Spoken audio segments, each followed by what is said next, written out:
الحمد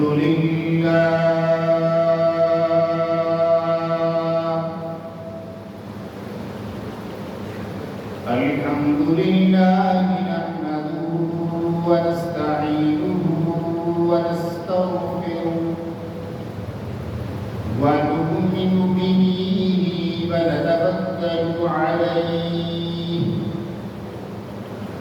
ونعوذ بالله من شرور أنفسنا ومن سيئات أعمالنا من يهده الله فلا مضل له ومن يضلله فلا هادي له ونشهد أن لا إله إلا الله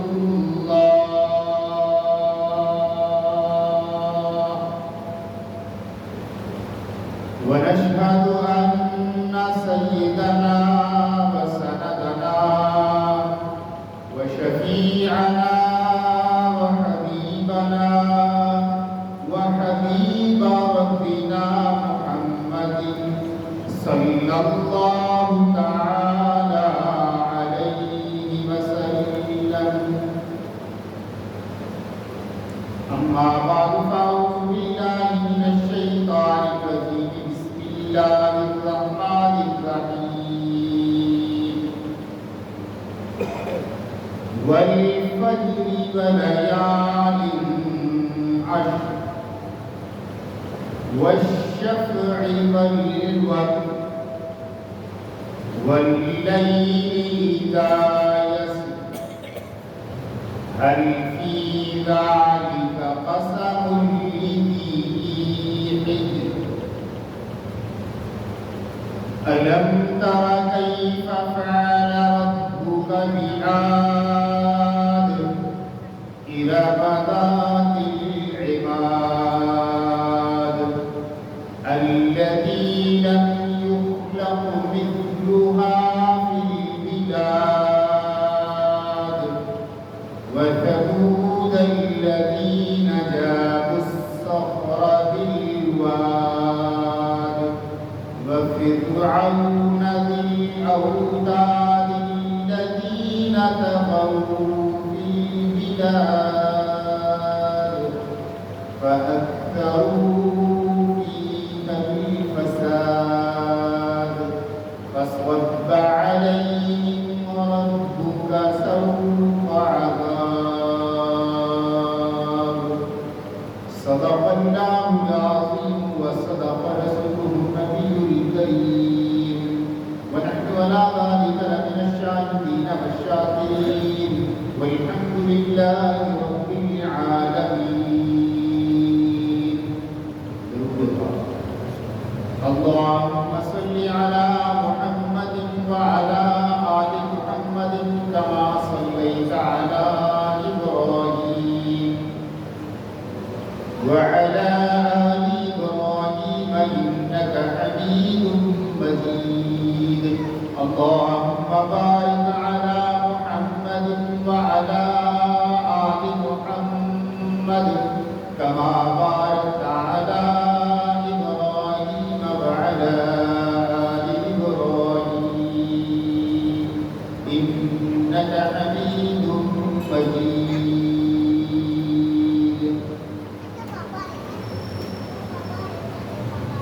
قابل کرام بزرگوں،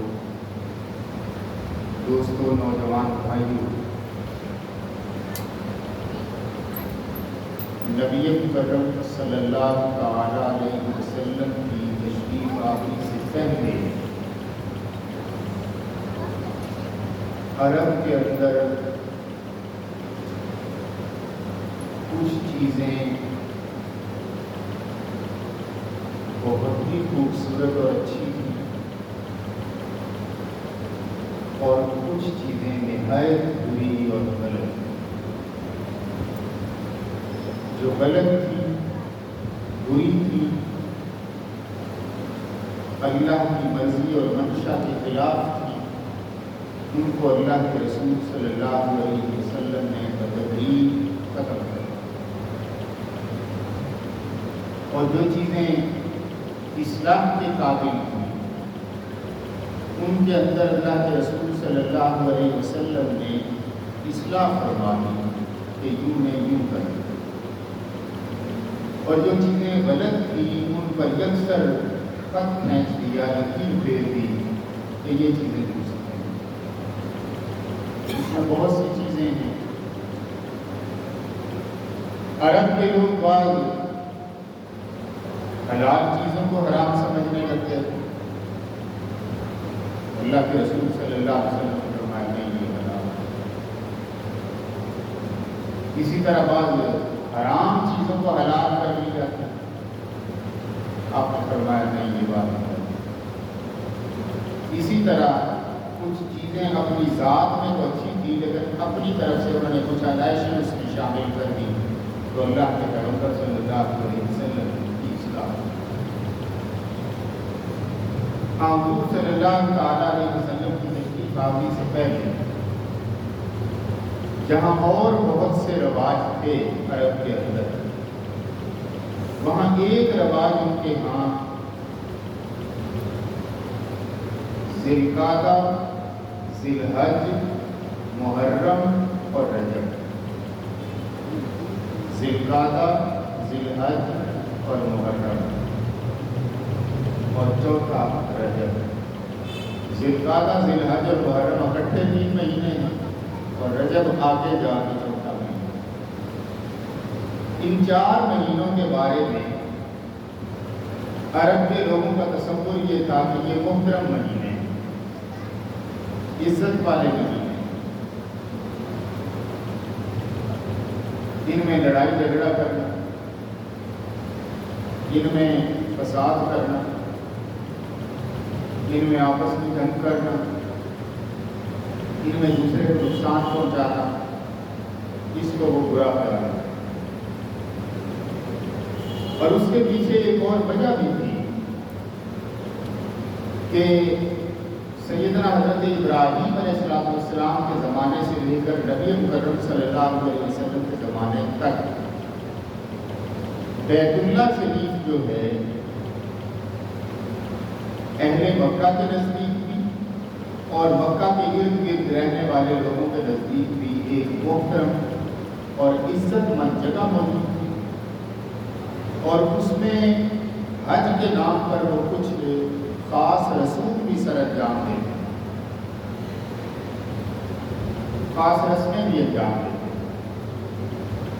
باوجود اس کے کہ سیدنا حضرت داؤد علیہ السلام اور حضرت سلیمان علیہ السلام کے زمانے میں بنی اسرائیل کے لوگوں کے لیے قبلہ جو ہے وہ بیت المقدس قرار پایا، لیکن اس وقت بھی لوگوں کا خیال یہ تھا کہ اصل قبلہ یہ ہے، اصل قبلہ یہ ہے۔ اور جب نبی صلی اللہ تعالیٰ علیہ وسلم کا زمانہ آیا پھر تو باقاعدہ اعلان کر دیا گیا کہ اب رہتی دنیا تک کے لیے مسلمانوں سمیت پوری دنیا کا قبلہ یہ ہے۔ تو یہ جو 4 مہینے تھے ان میں سے یعنی ذی القعدہ سے شروع ہو، ذی القعدہ، ذی الحج اور محرم۔ حج والا مہینہ جو ہے وہ ایک طرح سے ان کا عروج کا مہینہ ہو، ذی القعدہ سے احترام شروع کر کے حج کے اس مہینے میں یا ذی الحج کے اندر مکمل احترام میں آ جاتے ہیں، اور پھر محرم کے آخر تک یہ 3 مہینے وہ سمجھتے تھے کہ یہ امن و سکون کے مہینے۔ صدیوں سے ان کے اندر یہ رواج چلا آ رہا تھا کہ بھئی ان مہینوں کے اندر ایک دوسرے کے ساتھ جنگ، لڑائی، فساد یہ کام نہیں۔ جب نبی اکرم صلی اللہ تعالیٰ علیہ وسلم کا دور آیا تو آپ صلی اللہ تعالیٰ علیہ وسلم نے ان مقدس مہینوں کا خیال رکھا، لیکن اچھا عرب کے جو لوگ تھے وہ حج کے موقع پر ایک تو حج کرنے کے لیے آتے ہیں، دوسرا ان کے ذہن کے اندر یہ سوال ہوتا تھا، یہ بات ہوتی تھی کہ ارد گرد سے بہت سے لوگ وہاں آئیں گے تو ہم اپنا مال بھی وہاں لے جاتے ہیں، تو کچھ مال فروخت کریں گے، نفع اٹھائیں گے، فائدہ اٹھائیں گے۔ یہی وجہ تھی کہ حج کے موقع پر پھر وہ ایک بڑا بازار لگاتے، بڑی نمائش لگاتے، بڑی تعداد میں اپنے مصنوعات اور بنائی ہوئی چیزیں اپنے اپنے علاقوں کی لا کے اس کے اندر یہاں مکہ مکرمہ کے اندر سجاتے، اور بھی اس بہانے میلے ٹھیلے کا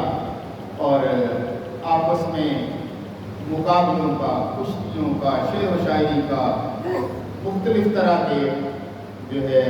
وہ مقابلے بھی اس موقع پر منعقد کرتے ہیں۔ اللہ کے پیغمبر صلی اللہ تعالیٰ علیہ وسلم نے اس حج والے مہینے کی مناسبت سے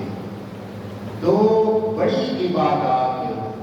ان کو جاری و ساری رکھا، اور جو ان کے اندر تبدیلی کرنے والی تھی، جو ان کے اندر اصلاح کرنے والی تھی، وہ اصلاح بھی اللہ کے رسول صلی اللہ علیہ وسلم نے فرمائی۔ ان میں سے ایک عبادت تو خود حج کی عبادت ہے، حج ہے، اور دوسری عبادت کو قربانی۔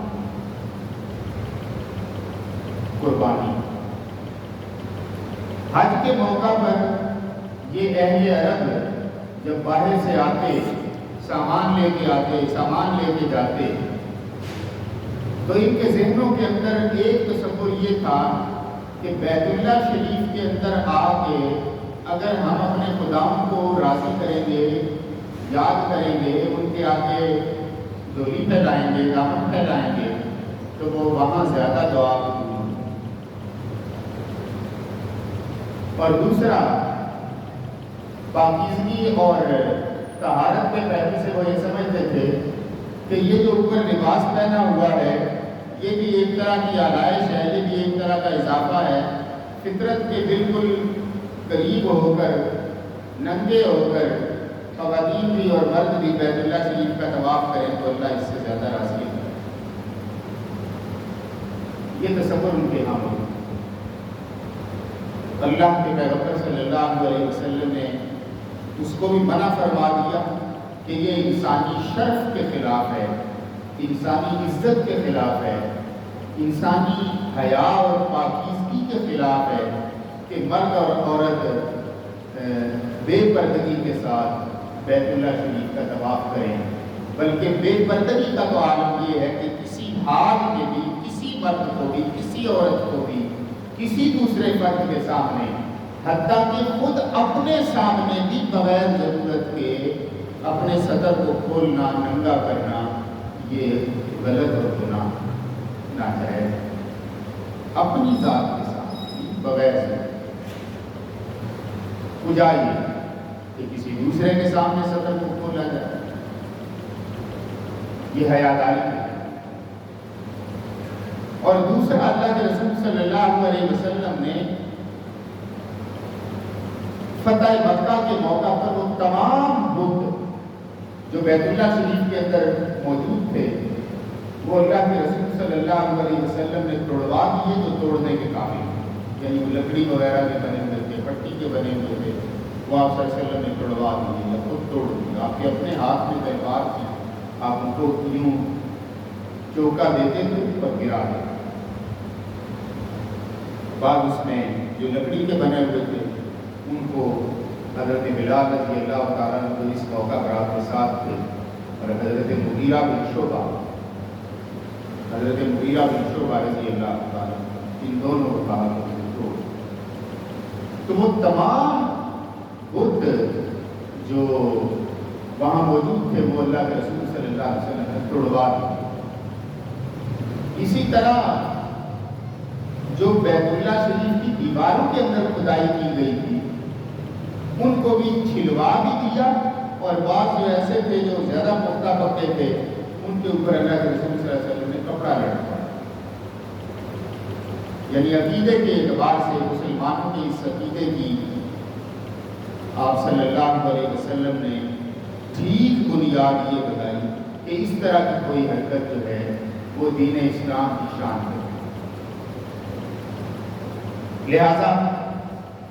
یہ حج والی عبادت جو ہے یہ اللہ کے رسول صلی اللہ علیہ وسلم نے اس طرح باقی، اور حج کو اللہ کے پیغمبر صلی اللہ تعالی علیہ وسلم نے عاقل عقل مند، عقل رکھنے والا، بالغ جو منزل بلوغت کو پہنچ گئے، جوانی کی حدود میں داخل اور مالدار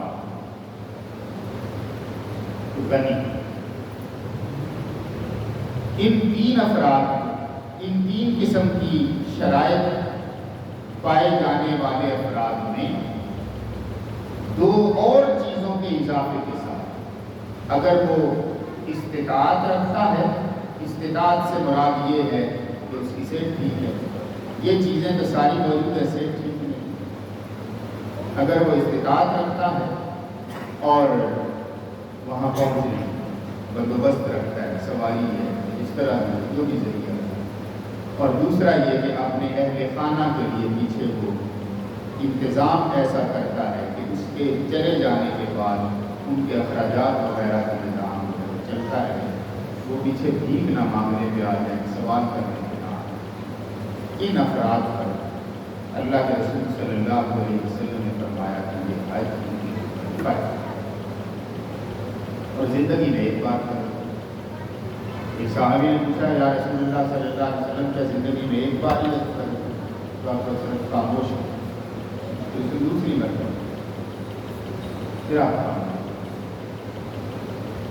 آپ جب تیسری مرتبہ پوچھا تو آپ صلی اللہ علیہ وسلم نے فرمایا اگر میں اس کا جواب تمہیں دیتا کہ ہاں تو اس سے تو تم لوگ مشقت میں پڑ جاتے اور تمہارے لیے یہ حج جو ہے وہ مشکل بن جاتا، لہذا زندگی میں ایک بار ہر مسلمان پر، مرد پر بھی عورت پر، جس کے اوپر یہ شرائط پائی ہے، جس کے اندر یہ شرائط پائی ہے۔ ایسا نہیں ہے کہ گھر ہے تو مرد پر لازم ہے، عورت پر لازم نہیں، عورت پر لازم ہے، مرد پر لازم نہیں، بلکہ اگر میاں بیوی ہیں تو ازدواجی زندگی میں جوڑے کی حالت میں حج کرنا یہ اللہ کے رسول صلی اللہ علیہ وسلم کی سنت ہے، یعنی اپنی اہلیہ کے ساتھ حج کرنا یہ اللہ کے رسول صلی اللہ علیہ وسلم کی سنت ہے۔ ایک تصور جو ہمارے ہاں بن گیا ہے وہ عام طور پر ہم تصور یہ کر لیتے ہیں کہ باقی کاموں سے فارغ ہو لیں تو پھر حج کے لیے بھی جائیں، نہیں، بلکہ حج اسی دن بندے پر فرض ہو جاتا ہے جس دن بندہ کمائی کرتا ہے، اور کمائی کے اعتبار سے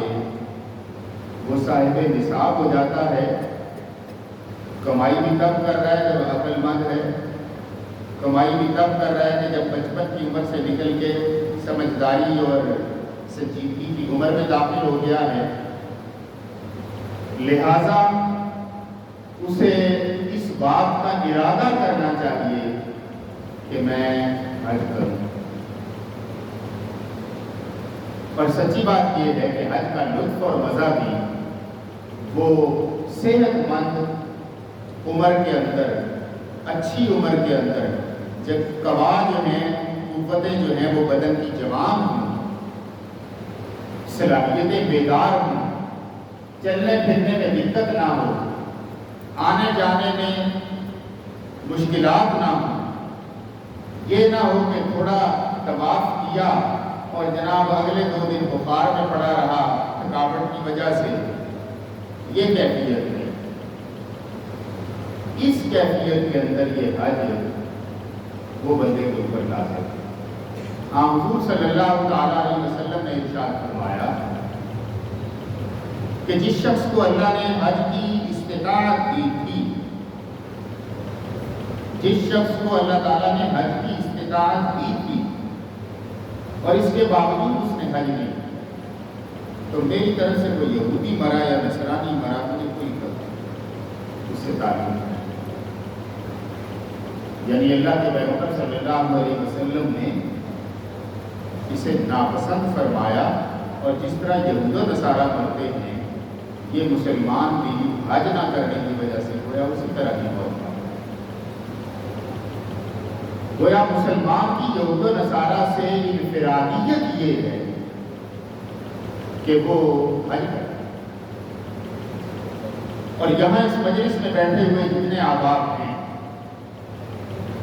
میں ان سب کی خدمت میں یہ گزارش کروں گا، جنہوں نے حج کیا ہے وہ تو اللہ کا شکر ادا کرے، اللہ نے توفیق عطا فرمائی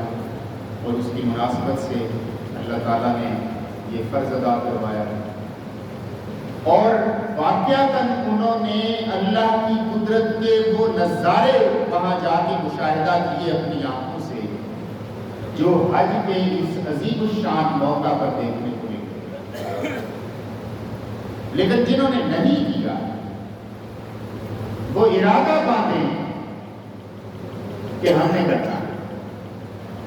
ہم نے یہ کام کرنا، اور اسے اپنی ترجیحات میں شامل کریں، اپنی ترغیب میں شامل کریں، اور اولین ترجیح میں پہلے یہ، اس کے بعد یہ، اس کے بعد یہ، اس کے بعد یہ، اس کے بعد آئے، یہ ہے اولین ترجیحات میں شامل۔ اور ایک اگلی ہی بات ساتھ میں یہ بھی کہہ دوں کہ جن لوگوں کے پاس استطاعت نہیں،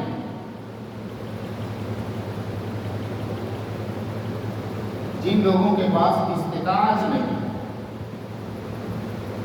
وہ دل کے اندر اس خواہش کو جوان کریں، دل کے اندر اس خواہش کو جوان کریں، دل کے اندر اس تڑپ کو پیدا کریں۔ مال دینے والا بھی اللہ ہے، وہ کب حالات بدلے اور چھپڑ پھاڑ کے دے دے، اور کیا سبب بن جائے، کیا سبب بن جائے کہ اس سبب سے بندہ جو ہے اسے خواب خیال بھی نہ ہو اور وہ حج کرے۔ وہ ڈیرہ غازی خان کے علاقے میں کوئی چھوٹے سے گاؤں میں بالکل جس طرح ڈیرے ہوتے اس طرح کسی ڈیرے سے کی مسجد، اور اس میں ایک شخص امام، چند نمازی وہاں نماز کے لیے آتے، اور وہ امام صاحب جب بھی نماز کے بعد دعا کرتے تو اس میں یہ بات شامل کرتے، یا اللہ تجھے پتہ ہے کہ نہ میرے پاس پیسے ہیں، نہ میری اولاد ہے، نہ میرے پاس اور کوئی بندوبست ہے، لیکن تو رب ہے، تیرے حضور کیا کمی ہے، تیری قوتوں میں کون سا، اور یا اللہ تیرے خزانوں میں کیا فرق پڑ جائے گا، کمی پڑ جائے گی، تو مجھے حج کر،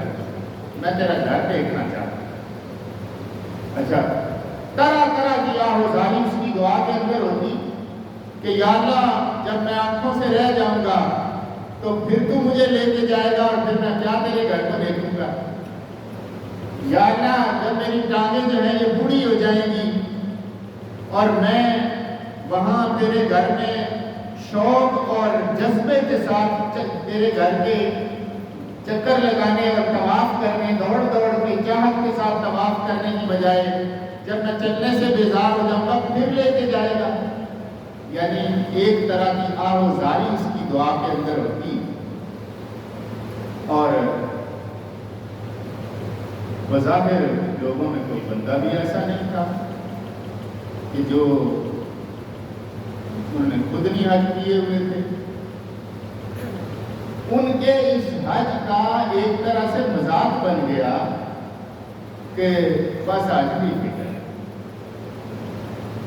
حتیٰ کہ کوئی 2 سال پہلے کی بات ہے،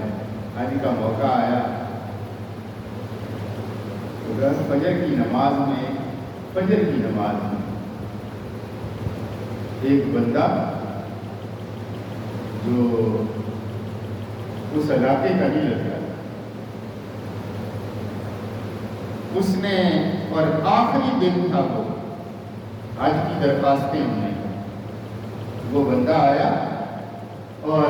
سلام پھیر کے نماز جب ختم ہوئی، لوگ نماز پڑھ کے نکل رہے تھے تو اس نے چیک دیا اور ساتھ ہی کہنے لگا یہ آپ کے حج کے پیسے ہیں، اللہ تعالیٰ نے دے۔ کہتا میں ہلکا پکا اس کو حیران ہو کے دیکھتا ہوں کیا ابھی میں کوئی سوال ہی کر رہا تھا، سوچ ہی رہا تھا کیا کہوں، کہا سوچ کچھ نہیں، تیاری کر جا کے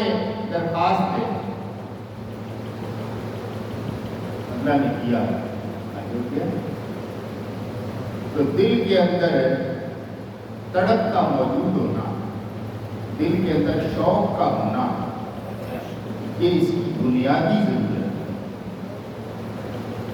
اور بڑے بھائی کی موجودگی میں چھوٹا بھائی، باپ کی موجودگی میں بیٹا، ماں کی موجودگی میں بیٹی، اس میں تدریج نہیں ہے کہ اس نے پہلے یہ اگر ایک ہی گھر کے اندر 4-5 لوگ موجود ہیں اور وہ سارے کمائی کرتے ہیں تو جناب حج سب پر فرض ہے، صرف ابا جی پر فرض نہیں ہے، صرف امی جی پر فرض نہیں ہے۔ ابا جی کو ادا کروایا تو آپ سے فرض ساقط نہیں ہو گیا، آپ کا فرض اپنی جگہ پر قائم ہے، آپ نے ادا کرنا ہے۔ اس کی ادائیگی کے ساتھ آپ کا فرض آپ سے رفع ہوگا۔ تو اس لحاظ سے اب ذی الحج کا مہینہ شروع ہوا جاتا ہے اور ہر سال آتا ہے اور چلا جاتا ہے، تو دل کے اندر یہ شوق اور جذبہ موجود ہونا کہ یہ کام ہے۔ اس مہینے کی دوسری عبادت وہ قربانی۔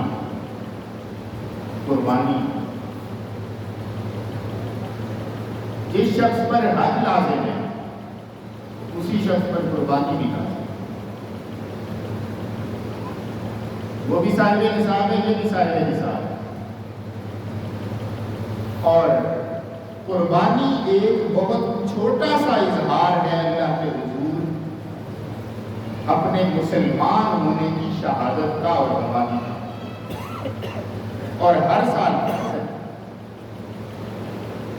قربانی کے حوالے سے ہم مفصل گفتگو کسی اگلے جمعے میں انشاءاللہ کریں گے، لیکن دیکھنے میں یہ آیا ہے کہ بہت سے لوگ ایسے ہوتے ہیں جو اس بات کو اہمیت ہی نہیں دیتے کہ یہ کام ہمیں کرنا چاہیے، وہ اسے ایک چھوٹی سی معمول کی سرگرمی سمجھتے ہیں اور یہ سمجھتے ہیں کہ یہ کچھ لوگ کر رہے ہیں تو وہ کر رہے ہیں، ہمارے اوپر یہ لازم نہیں۔ جبکہ میرے بزرگوں، بھائیوں اور دوستوں، یہ ہر وہ شخص جو صاحب نصاب ہے، اور صاحب نصاب سے ایک مراد کیا ہے کہ اس کے پاس 52.5 تولے چاندی کے برابر مال و دولت موجود ہو، یا مال تجارت موجود ہو، یا اتنے پیسے موجود ہو، یا اتنا زیور موجود ہو، یا کوئی بھی ایسی چیز جو اتنی مقدار ہو۔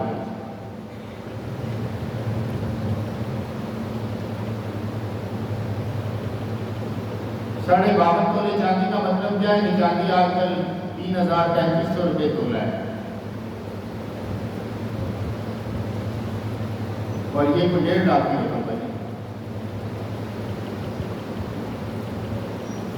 تو آج کے زمانے میں کتنے لوگ ہوں گے جو 1.5 لاکھ تک بھی اہتمام نہ کرتا، اچھا کھاتا ہے، اچھا پیتا ہے، اچھا لباس پہنتا ہے، اچھی رہائش کرتا ہے، لیکن وہ اس سوچ میں پڑا ہوا ہے جناب میں 50-60 ہزار کا لاکھ روپے کا بکرا کہاں سے لاکھ روپے کو لے پاتا ہوں۔ تو جناب اہتمام کیجیے،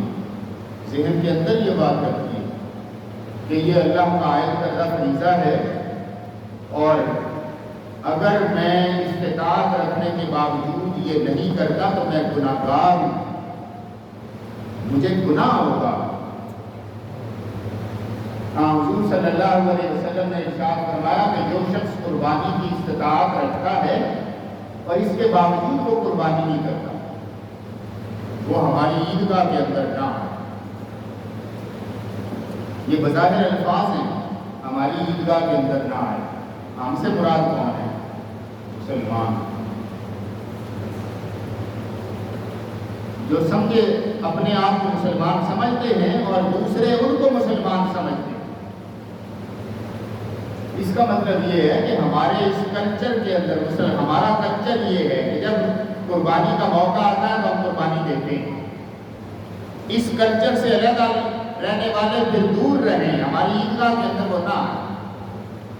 یعنی عید پڑھنے کے اندر بھی شامل نہ ہو۔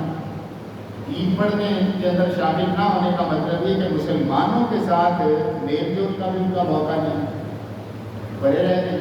دور رہ رہے۔ گویا اللہ کے رسول صلی اللہ علیہ وسلم نے ناپسندیدگی کا اظہار فرمایا ہے کہ یہ کام کسی ایسے ہی قربانی کے موقع پر میں نے ایک اور نقطہ بیان کیا تھا، اور اب اتفاق سے دوبارہ میرے ذہن میں آ گیا تو میں بات کو دہرانے لگا کہ حضور صلی اللہ تعالی علیہ وسلم کی زندگی بلا شبہ ہم سب مسلمانوں کے لیے وہ نمونہ حیات ہے، بہترین نمونہ ہے۔ لقد کان لکم فی رسول اللہ اسوۃ حسنہ، تمہارے لیے بہترین نمونہ ہے۔ اللہ کے پیغمبر صلی اللہ تعالی علیہ وسلم اپنی پوری نبوی زندگی کے اندر، نبوی زندگی کون سی ہے؟ جس دن اللہ کے رسول صلی اللہ علیہ وسلم پر وحی نازل ہوئی، اس سے لے کے اللہ کے پیغمبر صلی اللہ علیہ وسلم کے اس دنیا سے رخصت ہونے تک، یہ کیا ہے؟ یہ نبوی زندگی۔ اپنی پوری نبوی زندگی میں اللہ کے پیغمبر صلی اللہ علیہ وسلم صاحب نصاب نہیں ہوئے۔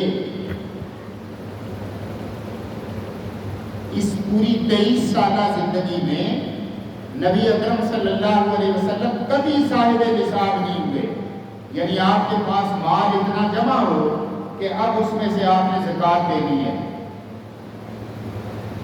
ہم میں سے ہر دوسرا بندہ وہ صاحب نصاب ہے، ہر دوسرا بندہ صاحب نصاب ہے۔ میں اللہ کے رسول صلی اللہ علیہ وسلم کی بات کر رہا ہوں کہ پوری 23 سالہ زندگی میں آپ صلی اللہ علیہ وسلم کبھی صاحب نصاب نہیں،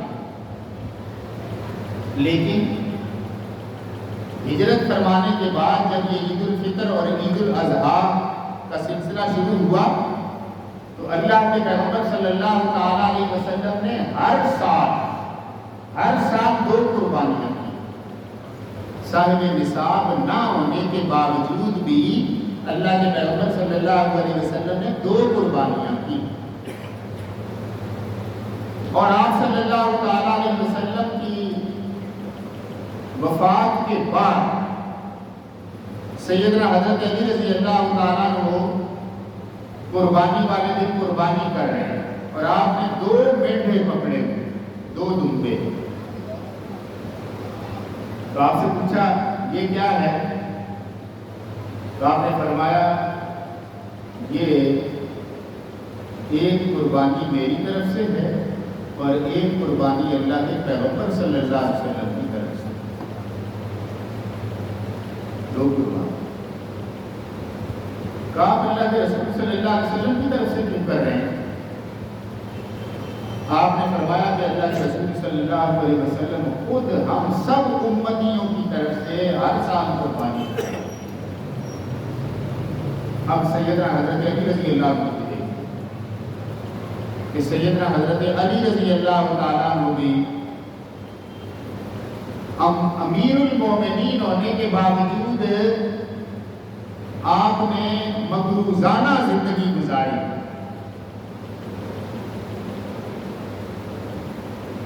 مال و دولت نہیں پاس ہوتا تھا،